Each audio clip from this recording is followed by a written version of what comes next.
Ֆուտբոլային բաթլ, Ռեալ թե Բարսելոն։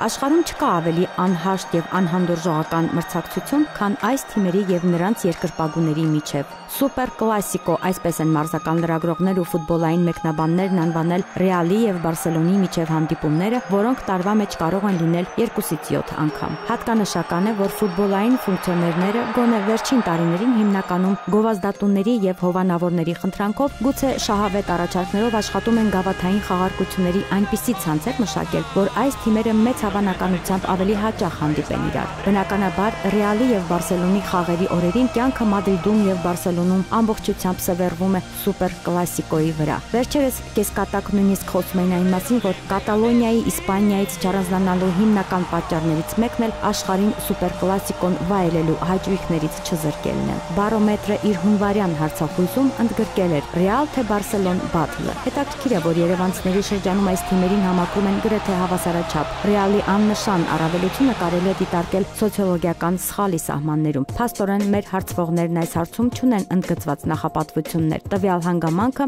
մեր ֆուտբոլասերների շրջանում սուպեր կլասիկոն դարձնում է առավել անհաշտ եւ սկզբունքային։ Տարօրինակ է, որ դարի դիմակայությանը անհաղորդ են հարցվողների մոտ 39%, իսկ եւս 5.5%-ը դժվարանում են նախապատվություն տալ որևէ թիմի։ Նրանք կամ այլ ակումբների ֆանատներն են, որոնք այս դիրքորոշումով հաստատում են հավատարմությունը իրենց թիմերին, կամ էլ գեղեցիկ ֆուտբոլի երկրպագուները։ Ամեն դեպքում այս ցուցանիշը չի վկայում ինչ-ինչ ընդգծված տենդեցների մասին։